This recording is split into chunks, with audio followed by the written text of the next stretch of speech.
Hello à toi, j'espère que tu as la forme, je te retrouve comme d'habitude avec mon bon café, j'espère que tu es bien réveillé et j'espère que tu kiffes ces vidéos. En ce moment je fais une vidéo par jour sur YouTube, donc si tu ne veux louper aucune de ces vidéos, je t'invite à t'abonner et à activer la petite cloche de notification. Donc du coup j'ai 10 minutes pour t'expliquer un concept autour de tout ce qui me fait kiffer au quotidien, le mindset, l'entrepreneuriat, la vente, le setting, le closing. Et aujourd'hui c'est une vidéo que vous me demandez beaucoup et que vous demandez beaucoup aux filles que vous avez au téléphone de l'équipe de Closer Evolution, c'est de vous parler de la journée type d'un closer, la journée type d'un setter, la journée type d'un closer setter. Donc aujourd'hui, on va voir ensemble la journée type d'un closer. Let's go!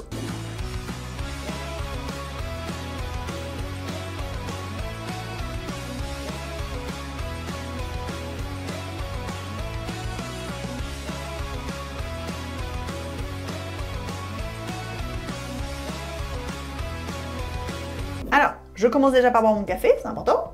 En vrai, au moment où je tourne cette vidéo, il est 11h10. Je vais sûrement louper la pause déjeuner, histoire d'être avec toi en vidéo. Bref, peu importe, la vidéo d'aujourd'hui t'explique l'organisation type d'un closer. Donc si jamais tu sais pas ce qu'est le closing, etc., je t'invite à regarder les précédentes vidéos de la chaîne dans laquelle on explique tout ça, parce que c'est pas le but de la vidéo aujourd'hui. Un closer, c'est quoi? C'est quelqu'un qui, de base, a des rendez-vous qui vont se mettre sur son agenda. Je vais te partager mon écran tout de suite après.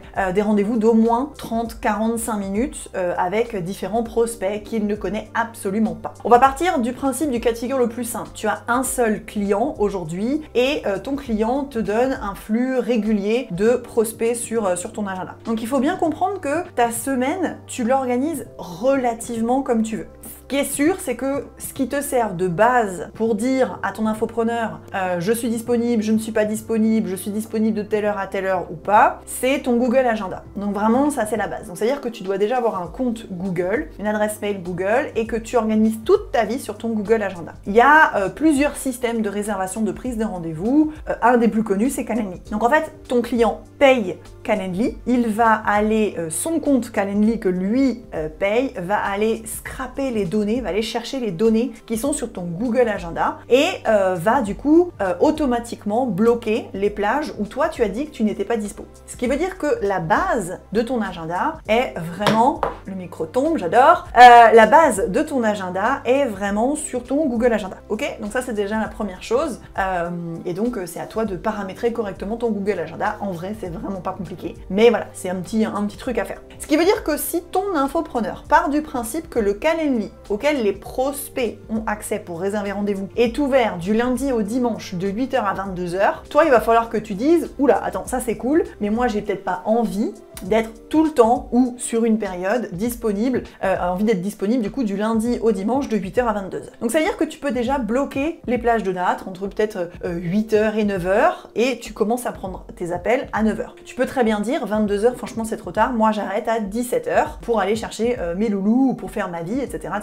Et peut-être que je peux ouvrir le samedi matin parce que j'en ai envie. Voilà, encore une fois, c'est à toi de décider où tu es disponible, quand tu es disponible. En sachant que, on va pas se le cacher, si t'es en mode je suis disponible seulement les après-midi parce que le matin je veux prendre soin de moi, tous les mercredis je suis pas dispo parce que je suis les enfants et les week-ends c'est même pas la peine d'y penser, à un moment donné la relation avec ton infopreneur elle va quand même être relativement tendue. Lui son objectif c'est que le prospect, quand il va ouvrir le calendrier de l'infopreneur avec toi, ton calendrier ou le calendrier de tous les closers qui sont sur son calendrier, il puisse être capable de prendre rendez-vous quand lui le veut. Donc si toi t'as un agenda hyper limité, le prospect pourra pas prendre rendez-vous du coup quand lui le voudra et potentiellement qu'est-ce qu'il va faire? Il va fermer la page, passer à autre chose et c'est un rendez-vous de loupé. Donc attention, t'es dispo, oui, mais faut faire gaffe quand même à ce qu'il est possible de faire ou pas. Donc la première chose c'est que toi tu vas décider sur ton agenda quand est-ce que t'es dispo. Ensuite, bien souvent, il y a des réunions d'équipe avec ton infopreneur ou avec ton infopreneur et les autres closers qui bossent dans l'écosystème. Encore une fois, tu peux bosser soit solo, soit faire partie d'une équipe. Ce qui veut dire que ces réunions, normalement, elles sont censées être bookées sur ton agenda et sauf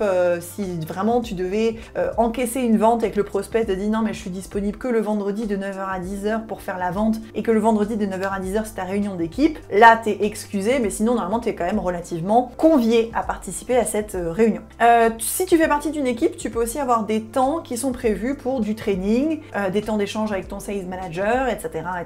Et puis l'organisation de ta journée, je vais te partager l'écran, mais va se de ta semaine, on va faire plutôt la semaine, parce que la journée c'est un peu plus complexe, de ta semaine, elle est divisée entre le temps où tu le gardes pour toi, pour ta famille, pour toi perso, les temps de réunion, les temps pour faire de l'administratif, donc remplir ton CRM, commencer à préparer ta facture, suivre le paiement de ta facture, etc. etc.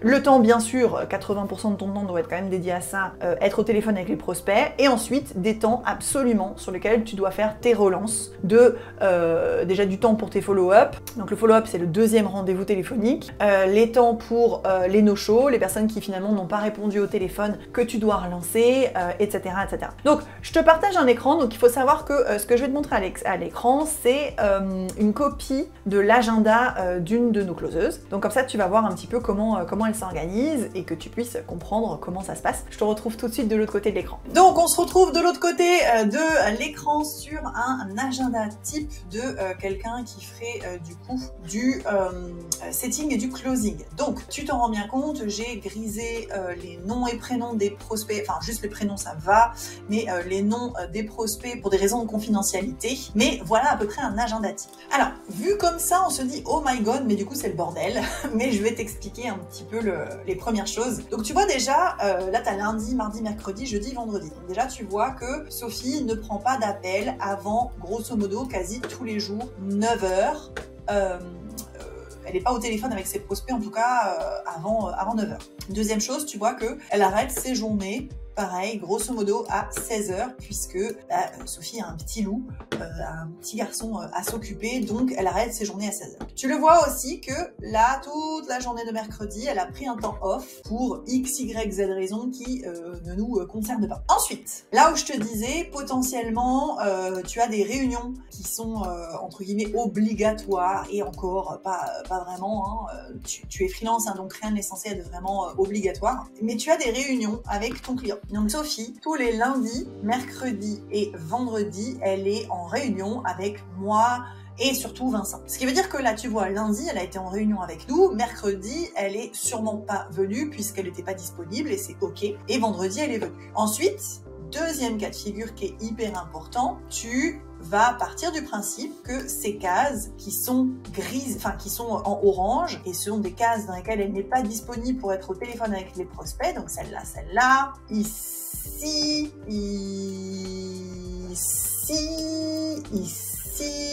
là et là, ce sont des temps sur lesquels Sophie va être disponible pour faire son CRM, faire les relances, recontacter les no-shows, etc., etc. Ensuite, les appels de closing, je vais te les mettre d'une autre couleur, je vais te les mettre en... Parce qu'il y a beaucoup de couleurs, hein, du coup, hein, sur cet agenda. Je vais te les mettre en rose, comme ça. Tous les appels de closing sont des appels, tu vois, qui durent entre 30 et 45 minutes ici. Là, tu en as un, là, tu en as un. Donc du coup, ça se chevauche un peu avec son temps pour l'administratif ou pour les relances. Tac, tac.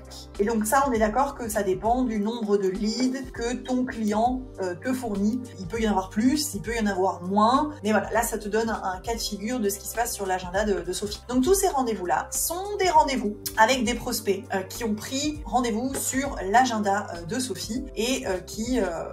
s'attendent à un rendez-vous téléphonique avec elle. Et tous les autres petits rendez-vous que tu vois là, donc là t'en as un petit, alors du coup c'est pas hyper lisible puisque du coup j'ai grisé le nom des prospects. Ici, ici, ici, ici, ici, ici, tu en as un aussi, ici, là, bref, je ne vais pas te faire tous les rendez-vous, mais ça veut dire que tous les autres rendez-vous sont soit pour les follow-up, donc c'est-à-dire que par exemple, là tu le vois bien, alors j'ai grisé son nom, donc potentiellement je crois qu'elle est là de mémoire, elle a eu un rendez-vous avec une certaine Elodie, et le soir même, elle a de nouveaux rendez-vous, ce qui veut dire qu'il y a de fortes chances que ce rendez-vous-là se termine par une vente sur ce rendez-vous-là. Ce qu'il faut bien te dire que si tu es au téléphone avec un prospect et qu'il te dit ok, on y va pour la vente, ou ok, j'ai besoin d'y réfléchir, et que que tu conviens d'un deuxième rendez-vous téléphonique, soit pour conclure la vente, soit pour le follow-up, donc le deuxième rendez-vous. Bref, c'est à toi de le booker toute seule et tout seul comme un grand sur ton agenda. Ok, donc c'est à toi de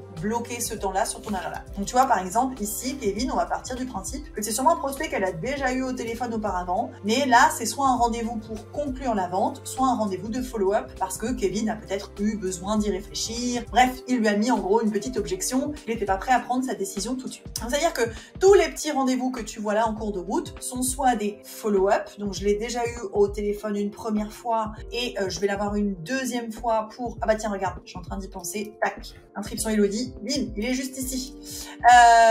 Donc soit un deuxième rendez-vous téléphonique parce que le prospect a eu une objection lors du premier call et potentiellement est prêt pour s'inscrire sur le deuxième rendez-vous, mais c'est pas dit. Soit au contraire, c'est un rendez-vous dans lequel on fixe une date et une heure pour t'inscrire sur le programme de formation que tu auras choisi. Ok? Donc tu vois bien là ici l'organisation, même si ça paraît un peu le fouillis et le bazar sur cet agenda, on est bien sur une organisation dans laquelle tu as du temps de bloquer pour les relances, tu as du temps de bloquer pour le CRM, tu as du temps de bloquer pour tes rendez-vous de 45 minutes et ensuite sur les trous restants, c'est là où tu vas mettre les follow-up ou les rendez-vous d'inscription. Alors je l'ai pas précisé dans le début de la vidéo, mais bien sûr Sophie elle fait ça depuis chez elle, elle fait ça dans un bureau qu'elle a aménagé dans une chambre d'amis dans sa maison, elle fait ça avec un casque, tous les jours elle a son casque du coup sur les oreilles, c'est plus simple pour elle. Elle a accès à Aircall pour enregistrer ses appels, elle a accès à HubSpot